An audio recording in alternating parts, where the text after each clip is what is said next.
দিয়ে আমার প্রশ্ন খুব সরাসরি, রিপাবলিক প্লেনারি সামিটে এসে হিমন্ত বিশ্ব শর্মা হঠাৎ বাংলার বদনাম করছেন, বলছেন বাংলা আগে, কলকাতা আগে 100% এগিয়ে ছিল, এখন গৌহাটি সুপার পাওয়ার হয়েছে, অসম সুপার পাওয়ার হয়েছে।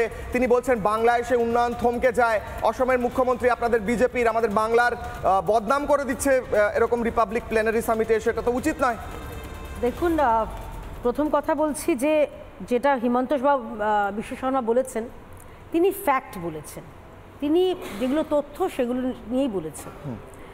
পশ্চিমবঙ্গে আমরা দেখছি যে পশ্চিমবঙ্গের বর্তমান সরকার তারা এগিয়ে রয়েছে বেশ কয়েকটা জিনিসে কিশলায়। আপনি দুঃখ পাবেন না, উৎস পড়বেন না, তৃণমূলের ভাইদেরও বলছি, আপনারা এগিয়ে রয়েছেন দুর্নীতিতে, আপনারা এগিয়ে রয়েছেন কাটমানি, আপনারা এগিয়ে রয়েছেন সিন্ডিকেট, আপনারা এগিয়ে রয়েছেন তোলাবাজিতে, আপনারা এগিয়ে রয়েছেন চাকরি চুরিতে, গরু চুরিতে, কয়লা চুরিতে, সোনা চুরিতে, এবং পরিযায়ী শ্রমিক পাঠানোর ক্ষেত্রে আপনারা এগিয়ে রয়েছেন।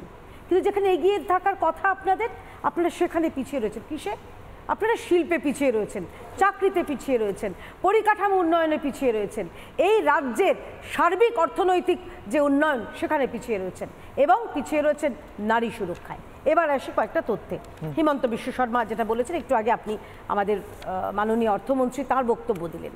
দেখুন, 50-এর দশকে মাথাপিছু রোজগার, এই আমি পশ্চিমবঙ্গের কথা বলছি, সেখানে ছিল দেশের মধ্যে তৃতীয়। 50-এর দশকে আমরা তৃতীয় ছিলাম, ফার্স্ট সেকেন্ড থার্ড বয় বাবু গার্ল যাই বলুন না কেন ছিলাম। বামেদের সৌজন্যে আমরা পরবর্তীকালে 2011 সাল পর্যন্ত আমরা 11তে চলে আসি। 2024-এ আমরা নেমে গেছি কোথায়? আমরা 22% নেমে গেছি। আচ্ছা, শিল্প উৎপাদনে 1950-60 দশকে আমরা ছিলাম 24% আমরা ছিলাম শিল্প উৎপাদনে। আমরা অন্যদিকে কি ছিল, আমাদের মানে পশ্চিমবঙ্গের অংশীদারিত্ব। 2010-এ সেটা নেমে যায় 12%, আর এখন মাত্র এবং মাত্র 3.5%। কারণ এই রাজ্যে শিল্প বলতে ফুচকা, মোমো, চপ, ঘুগনি, কাশফুলের বালিশ ইত্যাদি প্রভৃতি, এবং ওই পুজোর সময় ঘুগনি বিক্রি করা, ঝালমুড়ি বিক্রি করা, এগুলো রয়েছে। আচ্ছা, অন্যদিকে এই তথ্যগুলো কিন্তু আমি নিজের মন থেকে বানিয়ে বলছি না, এইগুলো হচ্ছে লোকসভায় পেশ করা কেন্দ্রীয় সরকারের তথ্য।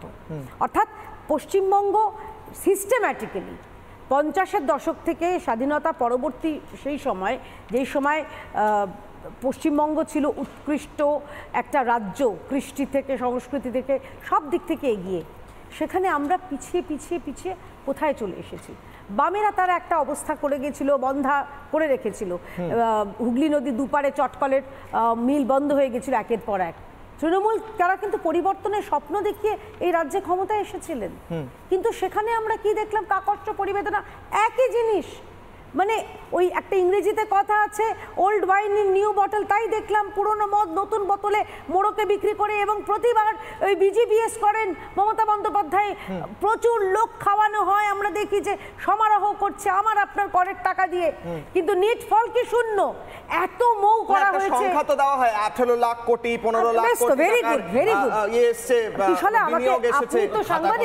আপনি তো সাংবাদিক, এই যে এতগুলো মৌ স্বাক্ষরিত হচ্ছে, মৌগুলো জমে গেছে, তো ইটের মতন জমে গেছে, এবং সেই মৌ থেকে কিছু বেরোচ্ছে না। তো একটা আপনি বলুন মৌ বাস্তবায়িত হয়েছে? খালি অমুক দা তমুক দা, অমুক খুঁড়ো, অমুক মেশো, অমুক পিসো করলে হবে না। রাজ্যে শিল্প আনতে হবে, রাজ্যের যে আমাদের যুব সম্প্রদায় তাদেরকে রাস্তায় না বসিয়ে তাদের কারখানায় পাঠান, অফিসে পাঠান, চাকরিতে পাঠান। সেই বেলায় আপনারা করছেন কাজকলা। আর আপনাদের, যেটা আপনি খুব সঠিক কথা বলেছেন, উন্নয়ন হচ্ছে তৃণমূলের দুষ্টু মিষ্টি ভাইদের, যারা 5 বছর আগে যারা সাইকেলে করে ঘুরতো, তাদের এখন 2তলা 3তলা বাড়ি, 2-3টে গাড়ি, গলায় বাপ্পি লাহিড়ি, তিনি স্বর্গত হয়েছে, তাকে লজ্জা দিয়ে দেবে, এত মোটা মোটা শোনাচ্ছেন।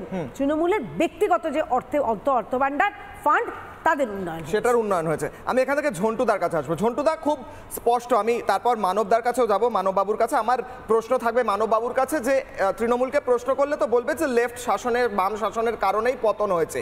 আমার প্রশ্ন আপনাকে, আপনি অ্যানালিটিক্যালি বলুন, আজকে পশ্চিমবঙ্গের এই যত বছর ধরে তৃণমূল সরকার শাসন করছে, সেই সময়টা কি যথেষ্ট একটা রাজ্যকে সম্পূর্ণ ইকোনমিক অর্থনৈতিক ধ্বংসের পথ থেকে তুলে আনা? কারণ বলা হয় বাম শাসনে অর্থনৈতিক ধ্বংস হয়ে গিয়েছে রাজ্য, সেটা যথেষ্ট ছিল কিনা 1 নম্বর। আর 2 নম্বর, এই রাজ্য বিজিবিএস যেটা বলছিলেন এত লক্ষ কোটি, এই কোটি কোটি, এই হাজার কোটি, এই বিনিয়োগগুলো, এই রাস্তা হয়েছে, এই এরিয়া করে দেওয়া হয়েছে, এইগুলো তো আমি দেখতে পাচ্ছি না। খাতায় কলমে কতদিন সন্তান যেন দুধে থাকে, দুধে ভাতে, বলেননি তো যে খাতায় কলমে দুধে ভাতে, আর দুধটা তো চাই, খেতে হবে তো। বলুন।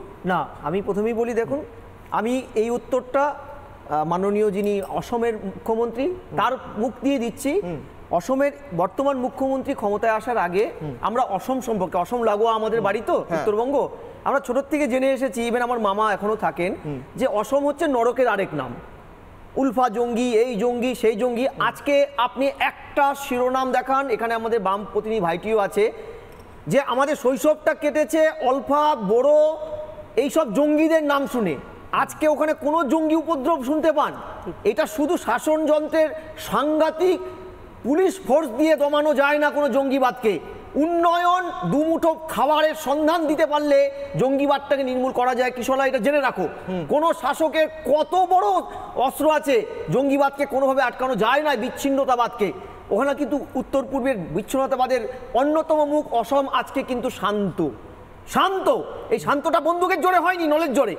এই মুখ্যমন্ত্রী বর্তমান, আমি ভদ্রলোককে দুটো অ্যাসপেক্টে চিনি, তিনি ইন্টেলেকচুয়াল কাম একদম মাটির মানুষ হিসেবে লড়াইটা করে এটা করেছেন। দ্বিতীয়, কেয়া ম্যাডাম বলছিলেন কতগুলো কথা। 1950-এ যে রাজ্যটা ছিল মাথাপিছু আয় 1 নম্বর, সেই রাজ্যটা আজকে ভুল বলেছেন আমাদের কেন্দ্রীয় অর্থমন্ত্রী, ভুল বলেছেন অসমের মুখ্যমন্ত্রী, একদম পশ্চিমবঙ্গ সম্পর্কে অপপ্রচার করছেন দাঁড়িয়ে। সেই রাজ্যটি এখন পিছন দিক থেকে 1 নম্বরে, আমরা 1 নম্বরে, পিছন দিক থেকে আমরা 1 নম্বরে। উনি এটা বলা উচিত ছিল, এইভাবে বলে আমরা পিছিয়ে। আমি তোমাকে বলি যে রাজ্যে 18% টোটাল আয়ের 18% কৃষির থেকে আসে, অদ্ভুতভাবে সে রাজ্যের 40% মানুষের জমি কৃষিকাজের জন্য আছে, বাকি কোথায় গেল? আচ্ছা, যে রাজ্য, আমি ছেড়ে দিই, যে রাজ্যে আপনি পরিযায়ী শ্রমিকের কথা বলছেন, মমতা ব্যানার্জি সংখ্যালঘুদের কথা বলেন, আমি মনে করি ঠিক আছে, উনি তো বলছেন পিছিয়ে পড়া মানুষের কথা উনি বলেন। চিত্রটা কি বলছে দেখো, চিত্রটা হচ্ছে তিনি সংখ্যালঘু কথা বলেন, ভোট ব্যাংকের কারণে সংখ্যালঘুদের বলেন আমাকে ভোট দিন নালে দেশ থেকে তাড়িয়ে দেবে, এনআরসি, সিএ, ক্যাকা সিএ বারবার বলেন। তথ্য কি জানায় যে এ রাজ্যে পরিযায়ী শ্রমিকদের 70%ই সংখ্যালঘু সম্প্রদায়ের, এবং আরো ভয়ানক 45 লক্ষ পরিযায়ী শ্রমিকের 70% যে সংখ্যালঘু মুসলিম, তাদের এমএসডিপির কেন্দ্রীয় সরকারের 60% যে প্রদেয় টাকা, সেই টাকা সংখ্যালঘু উন্নয়ন দপ্তর খরচা শুধু করেনি, তৎকালীন সংখ্যালঘু দপ্তরের এমএসডিপির মন্ত্রী গিয়াসউদ্দিন মোল্লা সেটা একটা এজেন্সিকে দিয়ে দিয়েছিল, এবং সেটা নিয়ে রাজ্য সরকারকে ভর্ৎসনার শিকার হতে হয়েছে হাইকোর্টে, এবং পরবর্তীকালে গিয়াস বাবুকে সরতে হয়েছে। এবং আরেকটা জিনিস, যে সদ্য এই যে দেখবেন নো ভোট টু বিজেপি করে একটা ভদ্রলোক সামিরুল ইসলাম যখন রাজ্যসভায় তৃণমূলের টিকিটে গেলেন, তিনি পরবর্তীকালে চেয়ারম্যান হয়েছিল, আমরা আরটিআই করেছিলাম, যে আপনারা এদের জন্য কি করলেন।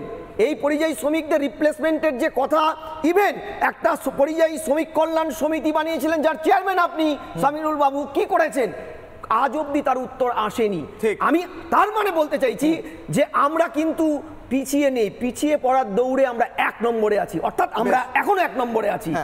আমি এখান থেকেই যাবো, আমি অনির্বাণ ব্যানার্জির কাছে যাবো। অনির্বাণ বাবু, এখানে আলোচনা হচ্ছিল রিপাবলিক প্লেনারি সামিটে এসে হিমন্ত বিশ্ব শর্মা বলেছেন, যেটা সূত্রপাত বলেছেন যে আজ থেকে কিছু বছর আগে যেখানে কলকাতা 100% এগিয়েছিল গৌহাটির চেয়ে, আজ গৌহাটি বা অসম এই গোটা দেশের সবচেয়ে বেশি গ্রোথ রেটে, ইকোনমিক গ্রোথ রেট, আর্থিক যে গ্রোথ রেট, তাতে এগিয়ে রয়েছে।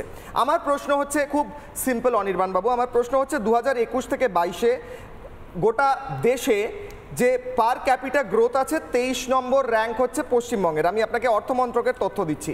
1960 থেকে 61 ওয়েস্ট বেঙ্গলের জিডিপি যেখানে 10.5% ছিল, 2023 থেকে 24-এ এটা 5.6 নেমে এসেছে। পার ক্যাপিটা ইনকাম 127.5 ছিল শতাংশ, আজকে সেটা 83.7 হয়ে গিয়েছে। আমি এত সংখ্যা বলে দর্শকদের কনফিউশন করতে চাই না, কিন্তু আমার স্পষ্ট প্রশ্ন, যে সংখ্যাগুলো বাড়ার কথা, যে পরিসংখ্যানগুলো উপর দিকে যাওয়ার কথা, সেগুলো তো পিছন দিকে যাচ্ছে। তার মানে এই রাজ্যের অর্থনীতি উল্টো দিকে যাচ্ছে, এমনটা অর্থমন্ত্রীও এসে বলে গেছেন 2024 সালের একদম শেষে। আপনি কি বলবেন? নানা ধরনের কন্টেন্ট দেখার জন্য লাইক করুন, শেয়ার করুন আমাদের ফেসবুক পেজ, সাবস্ক্রাইব করুন আমাদের ইউটিউব চ্যানেল। পাশাপাশি অন্যান্য ব্রেকিং নিউজের জন্য অবশ্যই চোখ রাখুন রিপাবলিক বাংলায়।